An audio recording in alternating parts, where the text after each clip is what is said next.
Hello guys, I'm just out on a night walk and I feel the need to keep myself protected, but not from the people here, but by the police situated there. As you know, I have complex trauma.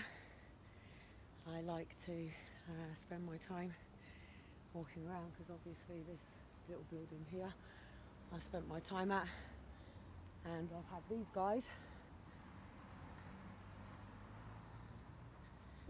come to ask me how I am. They have literally watched me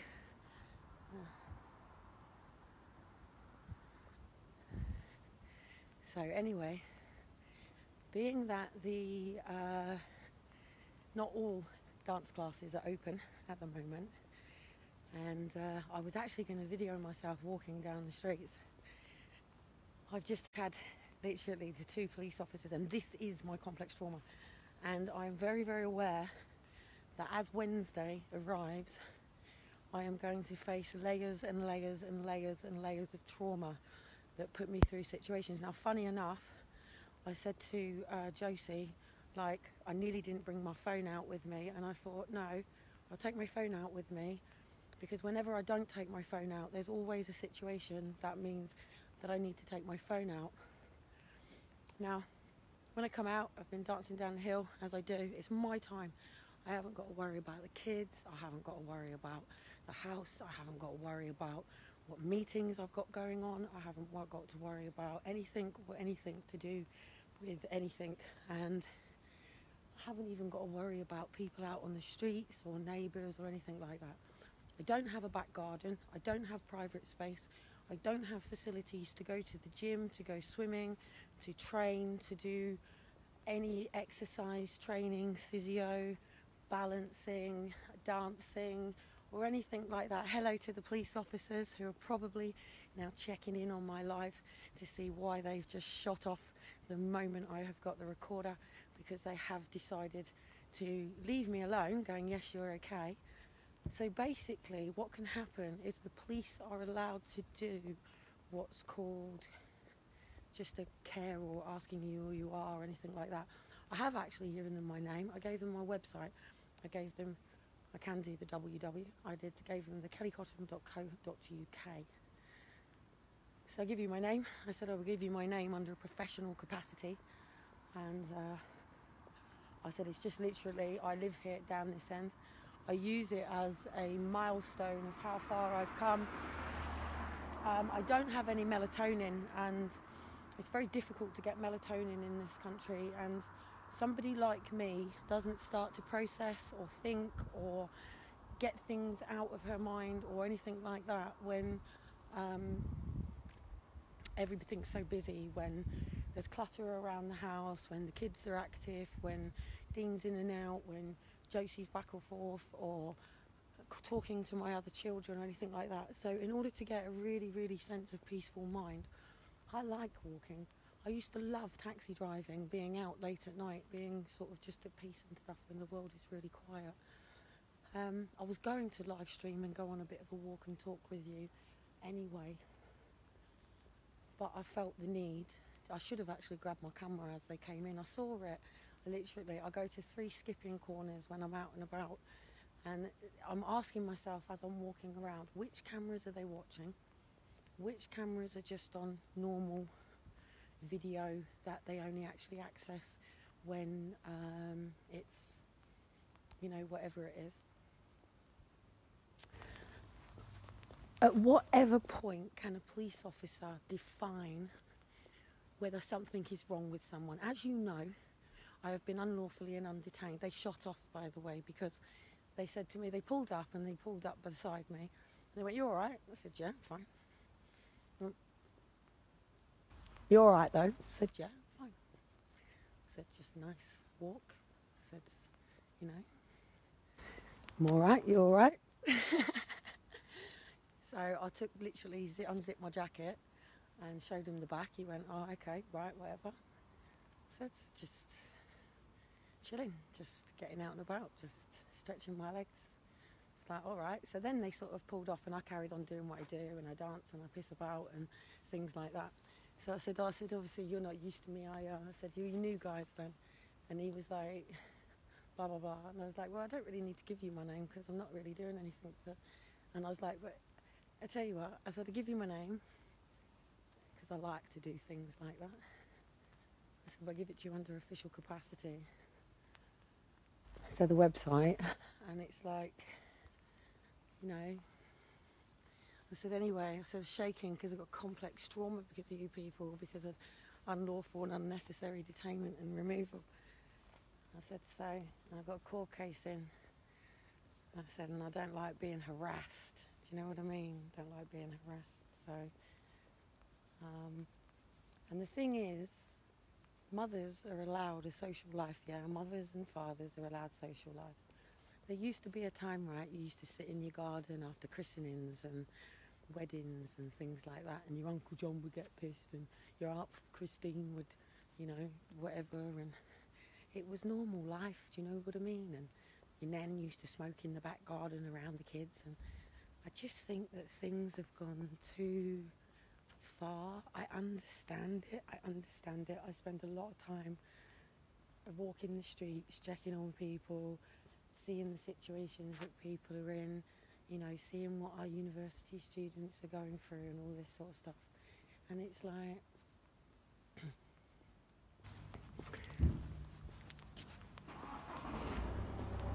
oh, here we go. Hang around. It's 3 o'clock in the morning and this church is the vaccination centre. 2 seconds. Just hang on a minute. This building behind me is the church that's doing all the vaccinations around there. I just want to see what car comes out. That's interesting, 3 o'clock in the morning. Or is it a generator?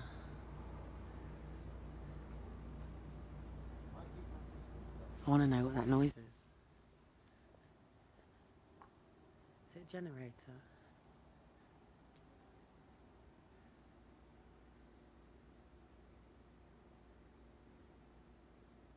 Oh, what's that? That's a bit weird.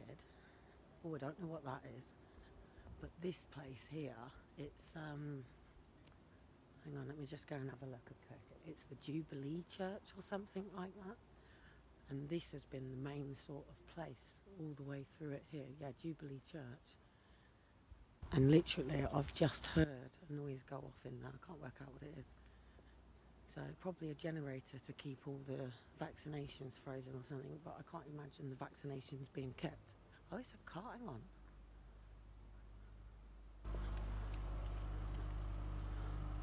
Oh, hang on, there's a light on and everything. I'm a right nosy cow with all this stuff going on. 2 seconds, guys. No, that's a car.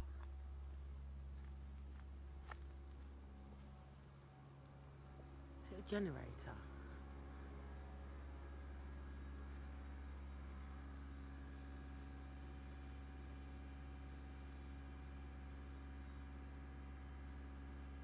Well, there is a car in there. That's really weird.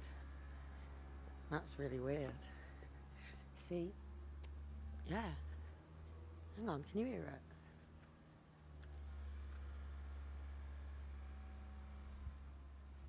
I might get the police coming and checking in on me. I tell you what, I have a feeling I'm being very set up on Wednesday and I don't like it. They know that I don't have my kids on Thursdays when the kids go to my mum's, right? And when they come round, obviously it is to see the boys.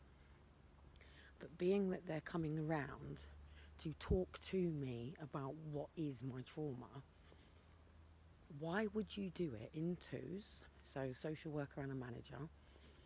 Why would you do it when the children are present? Because, you know, when I live, I mean, I move around my kids, do you know what I mean? I understand energy. My boys will always understand that Faith and Aaron, Liam and Daniel, 24/7 every day a week will always be part of our lives, even if I'm having to battle it this way, that my time as a mother will always be shared between all of my children. And I feel as a mother that for Elijah and Shiloh, that it would cause them more trauma to think that they could have a mother that could just walk away from children or not even tell them that they have other brothers and sisters. I know people who've had children adopted or put up for adoption or taken for adoption, where when the child turns up, the family don't know anything about this child. And I think it would be really wrong for me, for my children, as in Elijah and Shiloh, to ever grow up thinking that their mum gave up on their brothers and sisters. And whether they understand it or not, as they grow up, if I wasn't to constantly continue for the justice of this, then they would grow up thinking, well, what if we were taken, or what if something happened to us? Would mum just forget about us and just get on with her life as if we never existed?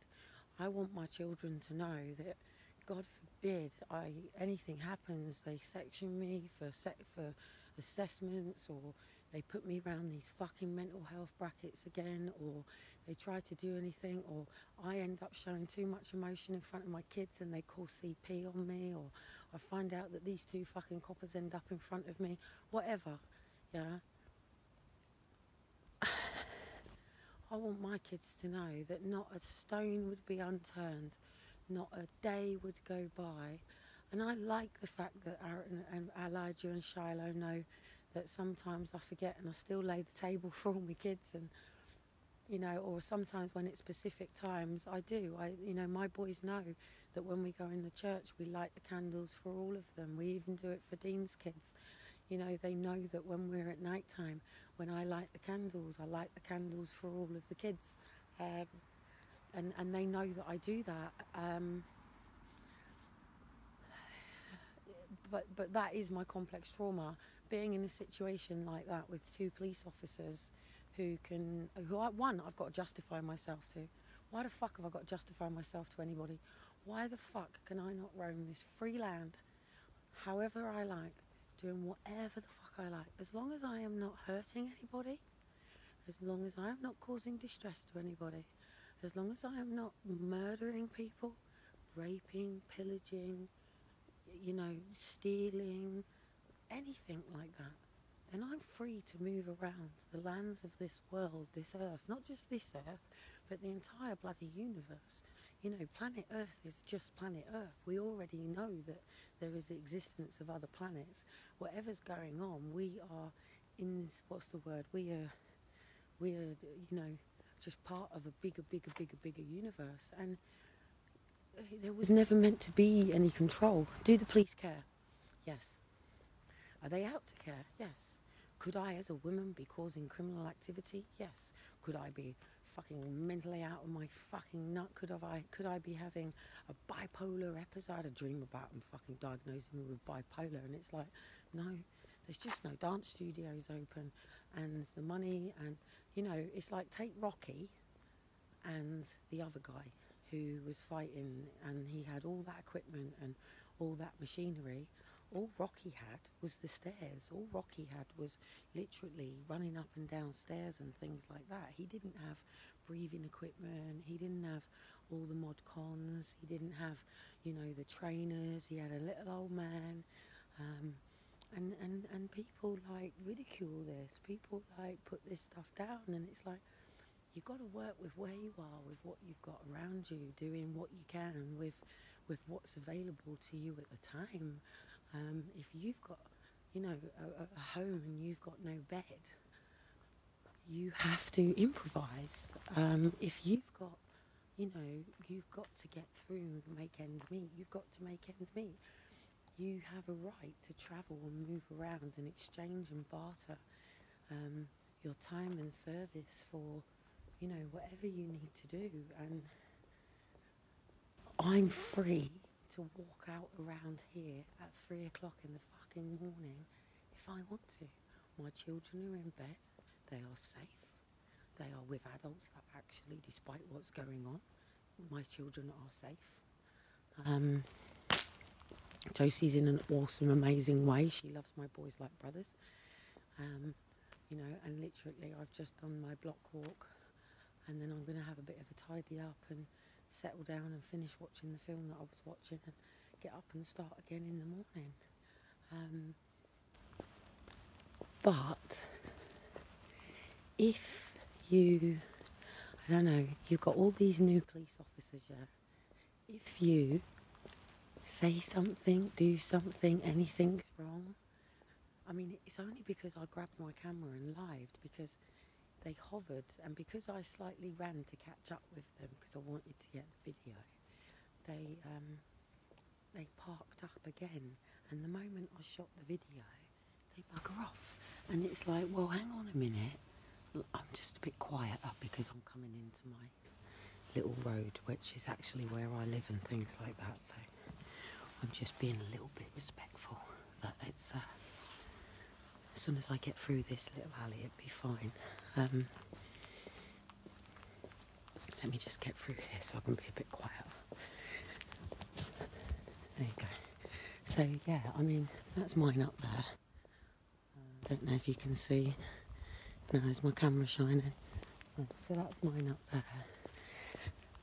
And it's like, I'm in a city, and wherever I go, there's cameras.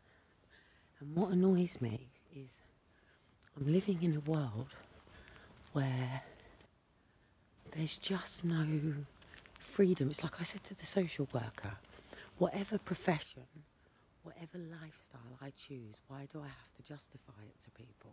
And she said, well, you don't. And I don't think these people realise that I'm having to work with them under duress while I go through the court paperwork, because until the judge omits that paperwork, I've got to keep being beaten with the same brush. And all I say to these people is, ever since I was a kid, you've all called me a liar and attention seeker, attractive in a street corner kind of way. That's the kids' records. And then they've come up with all these other bollocks things. And it's like, hang on a minute. Not one of these is correct.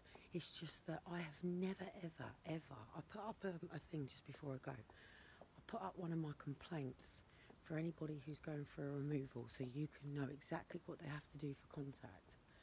These complaints were upheld. They've never been presented into the courts. I've never had that opportunity. One, because I have complex trauma. I have trauma to stand and deal with certain people.